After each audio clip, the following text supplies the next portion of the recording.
जी students, आज हम एक छोटे से कॉन्सेप्ट को क्लियर करने जा रहे हैं विच इज़ जीन लाइब्रेरी। देखिए स्टूडेंट्स, जीन लाइब्रेरी का तो आपको आइडिया नहीं है, लेकिन आप सब ने बुक लाइब्रेरीज को अपनी लाइफ में विजिट किया हुआ है।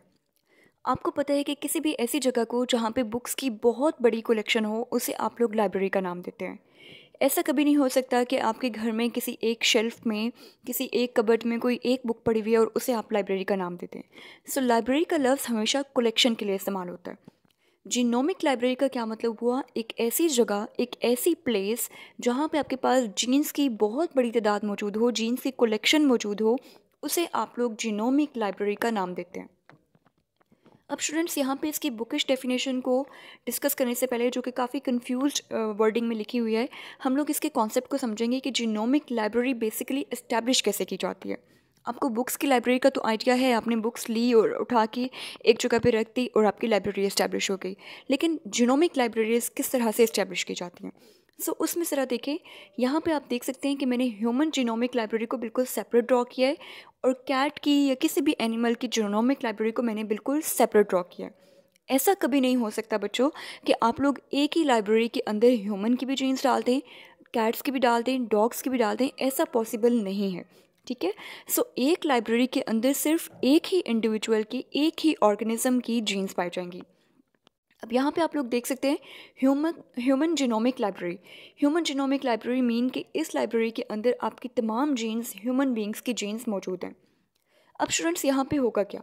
सबसे पहले जीनोम, आप लोग जानते हैं कि कंप्लीट सेट ऑफ जीन्स या complete set of chromosomes is known as gene. So human beings में अगर हम लोग सिर्फ प्रोटीन कोडिंग जीन्स के हवाले से डिस्कस करें, so we have around 30,000 protein coding genes. अब उन 30,000 प्रोटीन कोडिंग जीन्स को हम लोग एक लाइब्रेरी की फॉर्म में किस तरह से अरेंज कर सकते हैं कि हमें 30,000 बैक्टीरियल सेल्स को इस्तेमाल करना पड़ेगा। अब आप सोच रहे होंगे कि यहाँ पे तो सिर्फ 5 बैक्टीरियल सेल्स ड्रॉ किए गए हैं।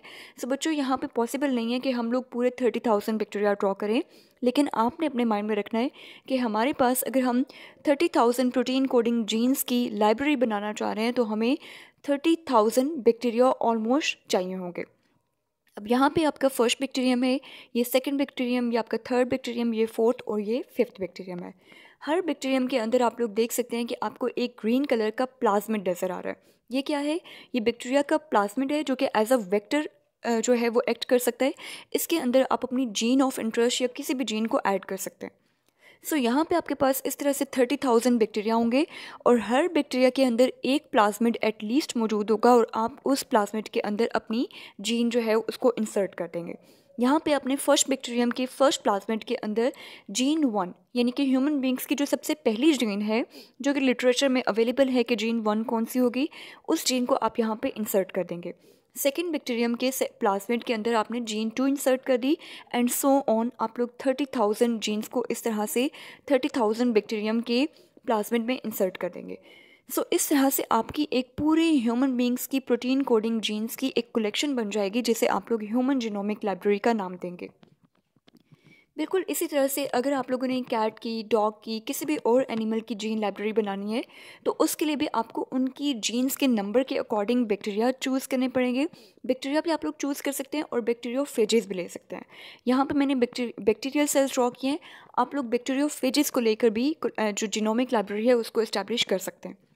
सो यहाँ पे भी आप लोग उसी के अकॉर्डिंग, जीन्स के नंबर के अकॉर्डिंग बैक्टीरियल सेल्स या बैक्टीरियोफेजेस लेंगे और उसके अंदर हर एक प्लाज्मिड के अंदर आप लोग gene number 1, gene 2, gene 3 insert करते जाएंगे और इस तरह से आपके पास कैट की या डॉग की या किसी भी ऑर्गेनिज्म की जीनोमिक लाइब्रेरी इस्टेब्लिश हो जाएगी। अब यहाँ पे स्टूडेंट्स, अगर हम लोग एक ऑर्गेनिज्म की बात करें तो हम उसके लिए लाइब्रेरी का टर्म इस्तेमाल करते हैं, और अगर हम लोग कोलेक्टिवली डिफरेंट ऑर्गेनिजम्स की लाइब्रेरीज़ को मर्ज कर दें या डिफरेंट ऑर्गेनिजम्स की लाइब्रेरीज़ को इकट्ठे मिलाकर बात करें तो उसके लिए हम लोग जीन बैंक की टर्म इस्तेमाल करेंगे, ठीक है। अगर हम लोग ह्यूमन बींग्स की, कैट्स की, डॉग्स की एट अ टाइम उन लाइब्रेरीज़ को हम डिस्कस करेंगे तो फिर उसके लिए हम लोग जीन बैंक की टर्म इस्तेमाल करेंगे। अब यहाँ पे मे भी आपके माइंड में क्वेश्चन आ रहा हो कि ये हमने लाइब्रेरी इस्टेब्लिश तो कर ली, लेकिन 30,000 बैक्टीरिया आर वेरी स्मॉल, और उन बैक्टीरिया में से पर्टिकुलर जीन ऑफ इंटरेस्ट हम लोग किस तरह से निकाल सकते हैं? सो उसके लिए स्टूडेंट्स, आप सपोज करें कि यहाँ पे आपके पास 30,000 बैक्टीरिया है और हर बैक्टीरिया के अंदर एक प्लाज्मिड है जिसके अंदर आपने अपनी एक जीन डाली हुई है। अब अगर आप उसको फॉर एग्ज़ाम्पल आपको जीन थर्ड में इंटरेस्ट है, आप जीन थर्ड को वहाँ पे आइडेंटिफाई करना चाह रहे हैं कि मेरी जीन थ्री कहाँ है, मैंने जीन थ्री को आइसोलेट करना है, उस पर कोई रिसर्च करनी है। सो उसके लिए आप लोग क्या करेंगे, आप जीन थ्री के अकॉर्डिंग उसके कॉम्प्लीमेंट्री एक प्रोब तैयार करेंगे और उस प्रोब के साथ आप एक फ्लोरोसेंट टैग अटैच कर देंगे। स्टूडेंट्स, अगर आप लोग जीन थ्री में इंटरेस्टेड हैं तो आप जीन थ्री के कॉम्प्लीमेंट्री एक प्रोब तैयार करेंगे और उस प्रोब के साथ आप एक फ्लोरोसेंट टैग यानी कि एक लाइट एमिटिंग टैग अटैच कर देंगे। अब वो प्रोब जाके जीन टू के साथ कभी भी अट्रैक्ट नहीं करेगा क्योंकि वो प्रोब इसके कॉम्प्लीमेंट्री अरेंज किया गया। ठीक है, सो वो किसी भी और जगह पे जाके अटैच नहीं होगा, वो पर्टिकुलरली जीन थ्री के लिए इंटरेस्ट शो करेगा और उस साइड पर जाकर अटैच होने की कोशिश करेगा।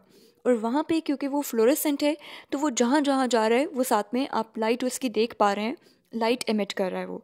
सो जैसे ही वो जीन थ्री के पास जाकर अटैच होगा तो आपको अंदाज़ा हो जाएगा कि यहाँ पे हमारी जीन थ्री प्रेजेंट है। सो इस तरह से आप लोग एक जीनोमिक लाइब्रेरी में से अपनी पर्टिकुलर जीन ऑफ इंटरेस्ट को आइडेंटिफाई कर सकते हैं, रिकग्नाइज कर सकते हैं और फिर उसको आप वहाँ से आइसोलेट भी कर सकते हैं। So thank you so much. Allah हाफिज़।